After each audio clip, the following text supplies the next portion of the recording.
Bismillahirrahmanirrahim. Assalamualaikum warahmatullahi wabarakatuh. Allah subhanahu wa ta'ala berfirman, wahai orang-orang yang beriman, mintalah pertolongan dengan sabar dan sholat. Sesungguhnya Allah bersama dengan orang-orang yang sabar. Kita sering mendengar ini disampaikan oleh para ulama, para dai, para ustadz, tentang bahwa salah satu di antara cara menjemput pertolongan Allah subhanahu wa ta'ala itu adalah dengan melakukan ibadah sholat. Pertanyaannya adalah, sholat yang seperti apakah yang bisa menjemput pertolongan Allah dalam kehidupan kita pada saat kita sedang mengalami ujian berat? Banyak orang yang bilang, saya sholat tapi hidup saya gini-gini aja.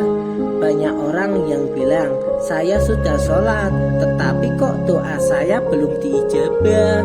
Saya sudah sholat tapi kok masalah saya belum selesai.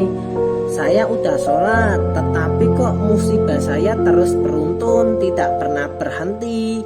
Saya udah sholat tapi kok musibah terus terjadi di dalam hidup saya.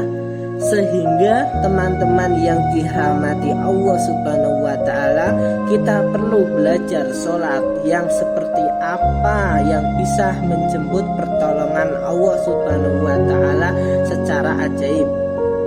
Mari kita renungkan sebuah kisah yang pernah disampaikan oleh sahabat Anas bin Malik radhiyallahu an, bahwa dahulu di masa Nabi ada seorang laki-laki di kota Madinah. Hai yang melakukan perjalanan antara Syam ke Madinah untuk berdagang.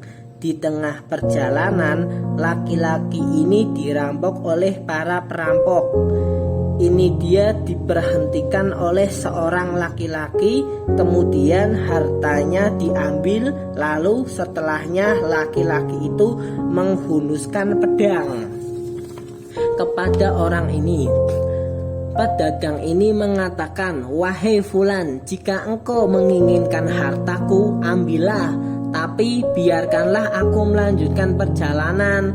Perampok itu mengatakan, adapun harta itu sudah menjadi milikku, sekarang aku ingin menginginkanmu, aku ingin membunuhmu.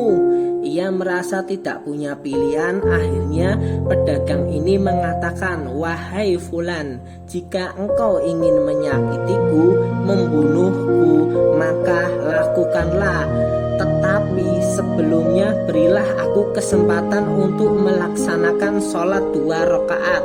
Lalu perampok itu mengatakan, ya sudah, kalau begitu sholatlah, aku akan berikan waktu sebentar. Maka pedagang itu pun mendirikan sholat dengan sholat yang sangat khusyuk.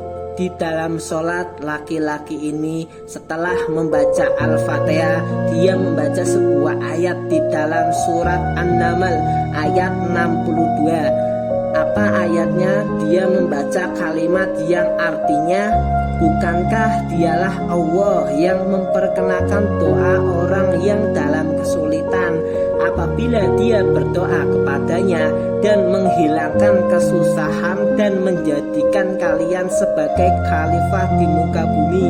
Apakah di samping Allah ada Tuhan lain yang patut disembah atau dimintai pertolongan?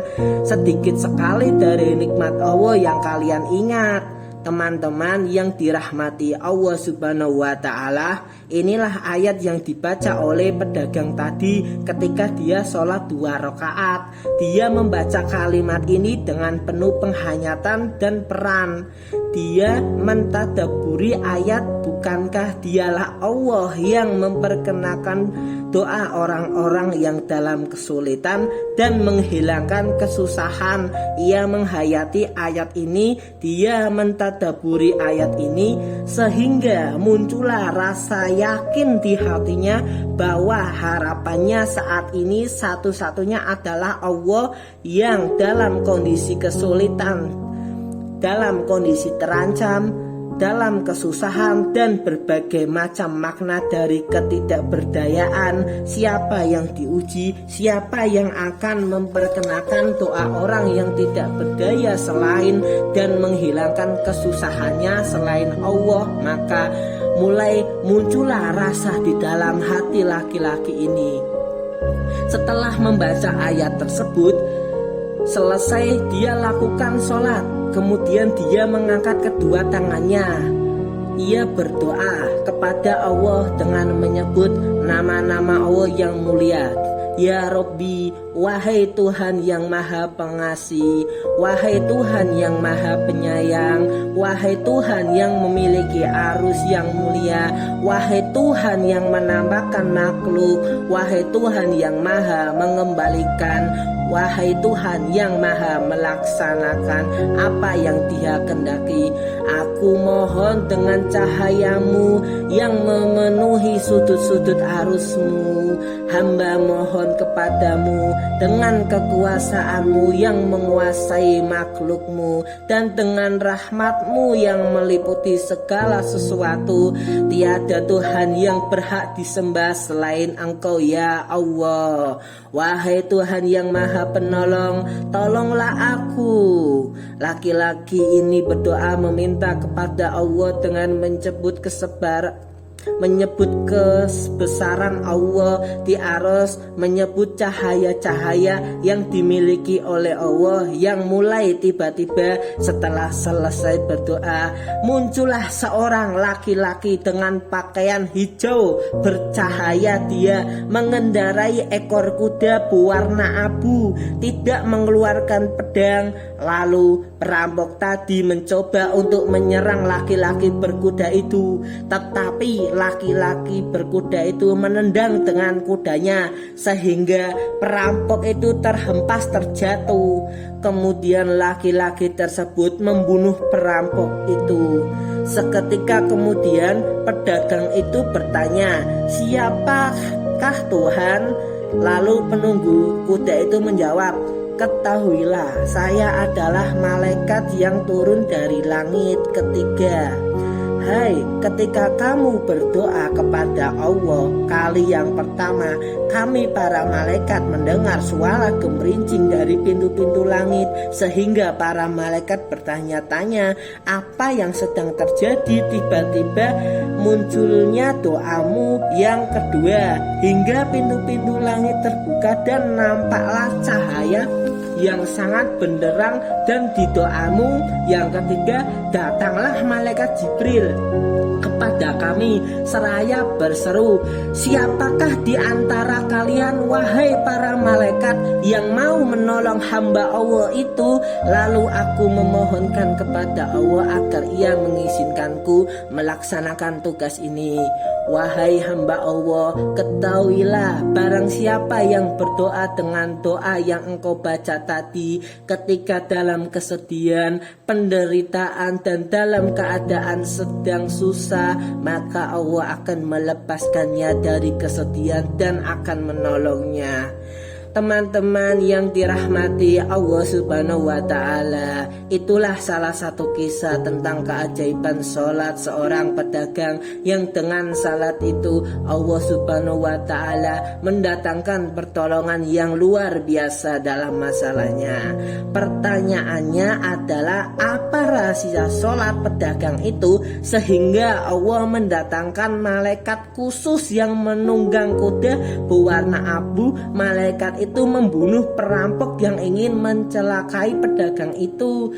Salah satu rahasia dari sholat pedagang itu, kata para ulama, adalah dia melakukan ibadah sholat dengan ihsan, seperti yang dikatakan Nabi tentang ketika engkau beribadah kepada Allah seolah-olah engkau melihat Allah. Jika engkau tidak bisa melihat Allah, maka yakinlah Allah melihatmu. di sini Nabi mengajarkan kepada kita tentang sholat yang terkoneksi langsung dengan Allah Subhanahu wa Ta'ala, koneksi dalam yakin dan iman sampai seolah-olah kita melihat Allah. Artinya ketika kita bisa sholat seolah-olah kita melihat Allah, lalu dengan kondisi seperti itu kita meminta pertolongan Allah dengan penuh keyakinan, itulah sholat yang datangkan pertolongan Allah. Atau kalau kita nggak bisa membayangkan bahwa kita melihat Allah karena itu memang sulit, maka yakinlah Allah melihat kita, dan itu pasti artinya bahwa Allah itu mendengar kita, melihat kita, dan sedang menunggu apa yang kita butuhkan.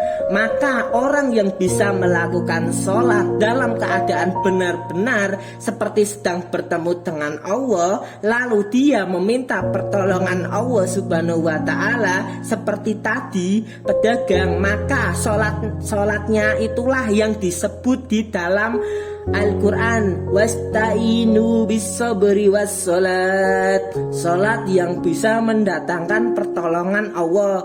Total semakin sering kita melakukan salat dengan ihsan, benar-benar seperti bertemu dengan Allah Subhanahu wa Ta'ala.